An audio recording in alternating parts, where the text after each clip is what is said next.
बिस्मिल्लाहिर्रहमानिर्रहीम नहमदुहु व नुसल्ली अला रसूलिहिल करीम अम्मा बाद। 20 नवंबर 2024 को विधानसभा का इलेक्शन था। 23 नवंबर को रिज़ल्ट आया और इंतहाई मखदूश और नामुसाइद हालात के बावजूद अल्लाह पाक ने मुझे इज़्ज़त और कामयाबी अता फरमाई।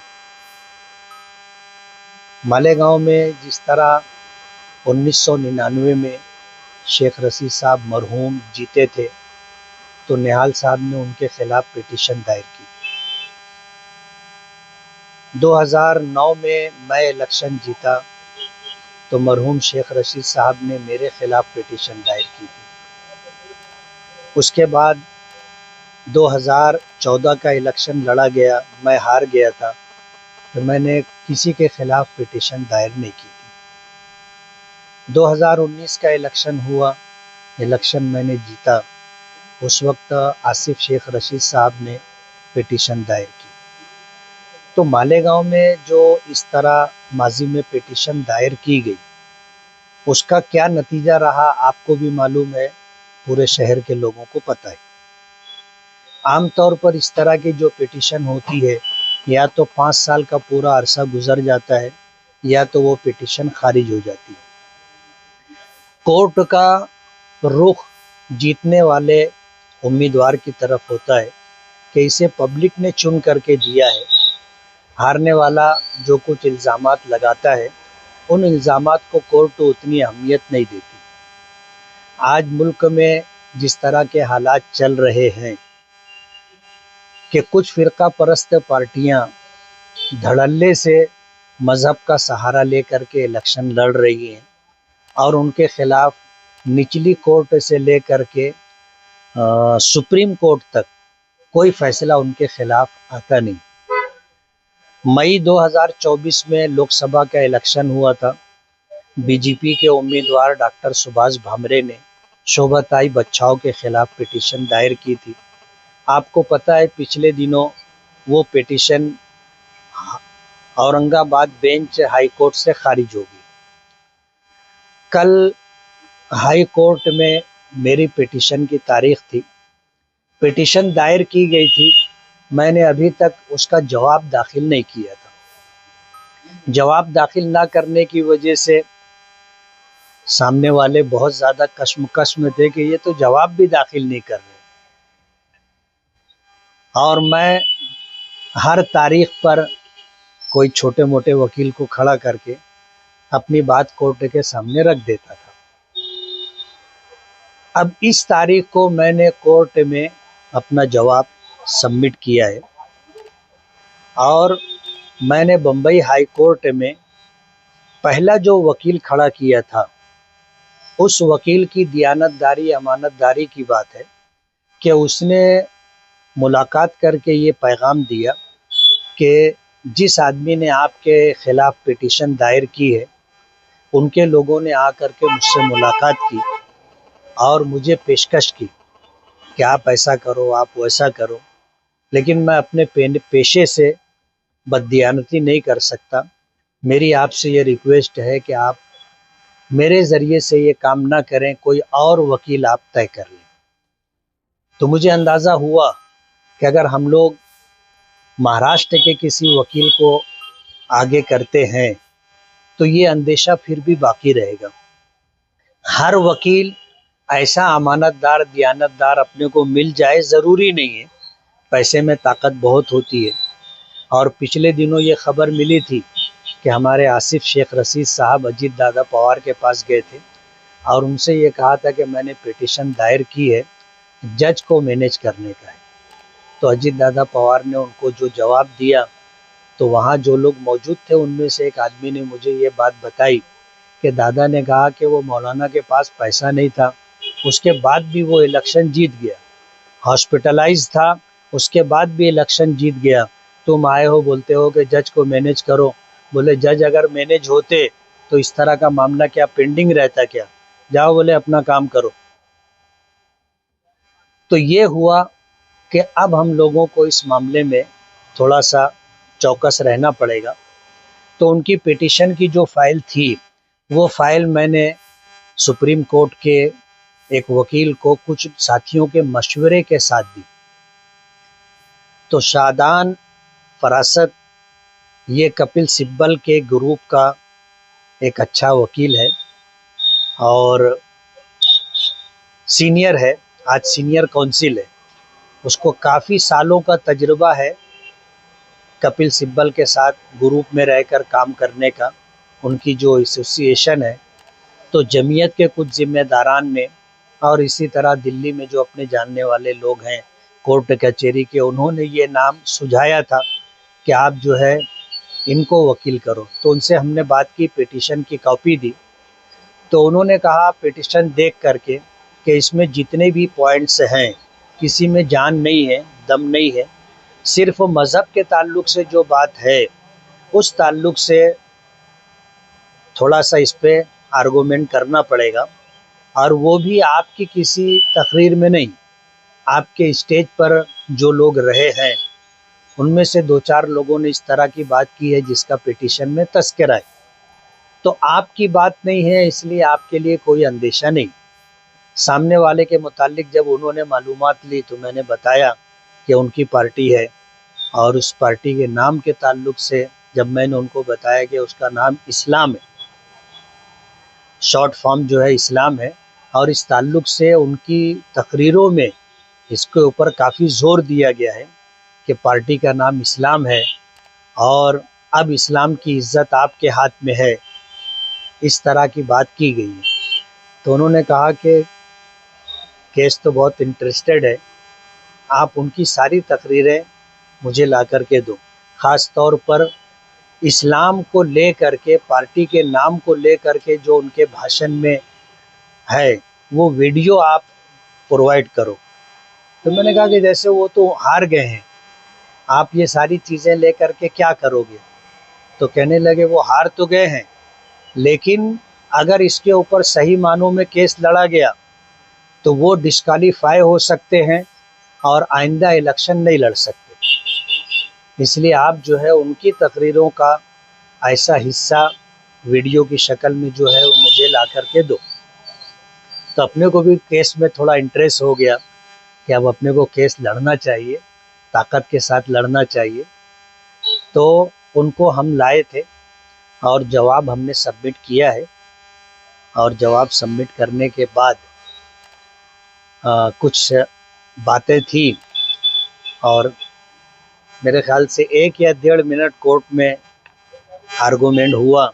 उनके वकीलों ने बात रखी, अपने वकील ने बात रखी, और ये हुआ कि इस जवाब में कुछ और अमेंडमेंट करना है, हमको मज़ीद टाइम दिया जाए। तो कोर्ट ने 1 हफ़्ते का टाइम और देने की बात की, लेकिन टाइम उन्होंने 6 अगस्त का दिया। तो इस तरह का मामला है।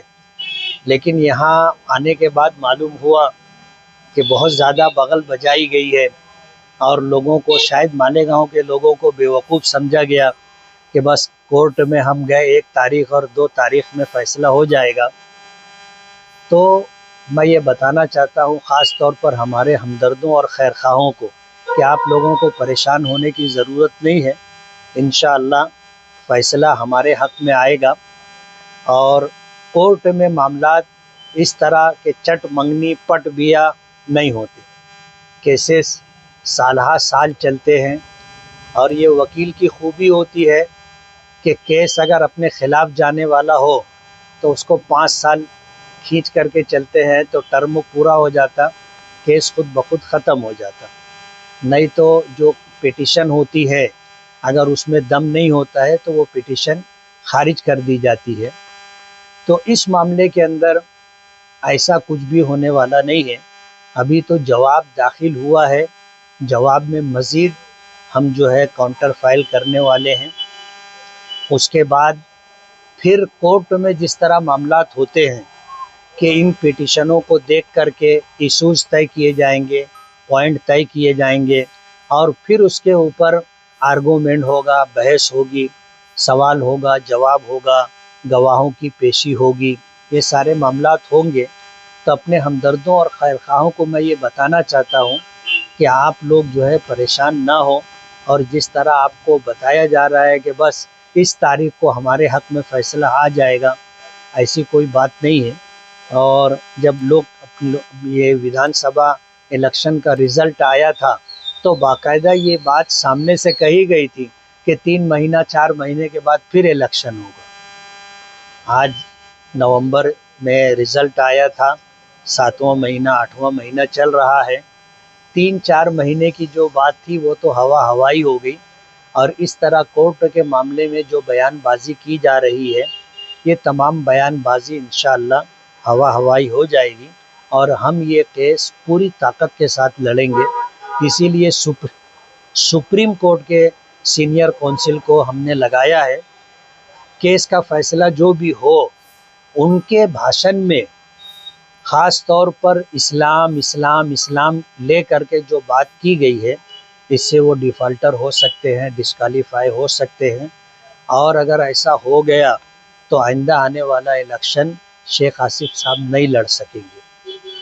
हमारे वकील ने ख़ास तौर पर इस पर ज़ोर दिया है कि हम इस रुख पर जाएंगे ताकि आइंदा इलेक्शन ये न लड़ सके।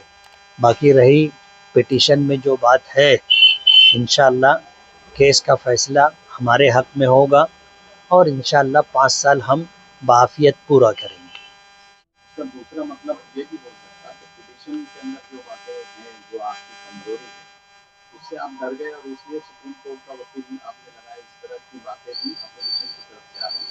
नहीं, कहने के लिए ये बात कही जा सकती है, उससे इनकार नहीं। मैंने आने के बाद सुना, यार क्या ज़रूरत रही सुप्रीम कोर्ट का वकील लगाए की।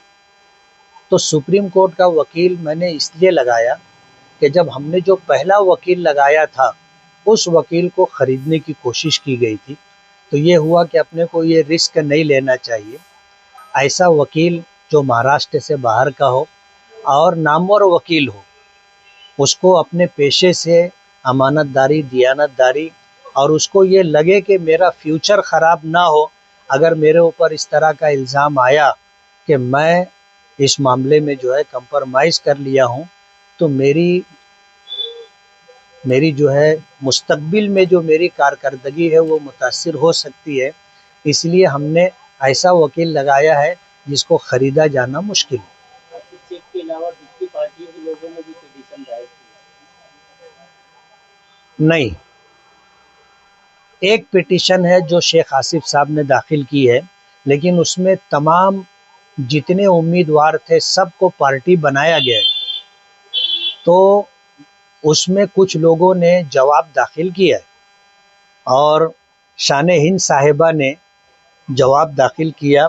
जवाब दाखिल करने की जो मुद्दत थी, वो मुद्दत ख़त्म हो गई थी। उसके बाद उन्होंने जवाब दाखिल किया है, तो उसी बेस के ऊपर हम भी चल रहे थे कि जब कोर्ट ने ताख़ीर से जवाब दाखिल किया गया और उसको कबूल किया है, तो अपने भी जवाब जो है थोड़ा लेट ही दाखिल करेंगे, और कोर्ट हमारा जवाब एक्सेप्ट करेगी, इसलिए कि उसने एक तारीख बार हो जाने के बाद जवाब कबूल किया है, तो हमारा जवाब भी कोर्ट को कबूल करना पड़ेगा। तो इस्लाम पे एतराज होगा और अदालत ये फैसला करेंगे, आपको यकीन है?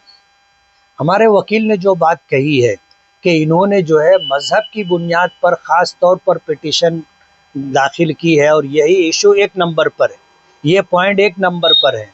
तो 1 नंबर पर अगर ये पॉइंट है जिससे किसी की मेंबरी रद्द हो सकती है, तो किसी की अहलियत भी ख़त्म हो सकती है कि वो आइंदा इलेक्शन लड़ने का अहल ना रहे। इसलिए तुम जो है इस मामले में जितने उनके भाषण है उसकी वीडियो ला कर के दो।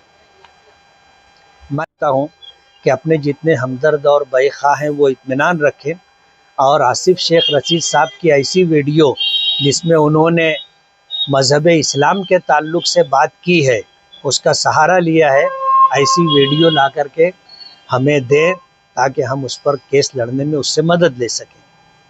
ऐसी कुछ वीडियो आपने कहा और पॉज ले लिया, तो वीडियो की बहुत ज़्यादा चर्चा है गाँव में। तो हमने जो हमारे पास थी वो तो हमने जमा करवाई है। ये शहर में वीडियो को लेके भी बहुत ज़्यादा चर्चा है। आपने वीडियो कहा और पॉज ले लिया, और बाद आप एक वक्त के बाद आपने बोला, तो वीडियो की तो चर्चा यहाँ शहर में भी है। नहीं, वीडियो की चर्चा है, लेकिन ये चर्चा उस वक्त लोगों के दरमियान आई जब हमारे सीनियर काउंसिल सुप्रीम कोर्ट के वकील ने हमको ये पॉइंट बताया, तो हमने इसको ख़ास तौर पर ये हुआ कि काम करने का एक प्लेटफॉर्म ये भी है, इस पर भी काम किया जा सकता है।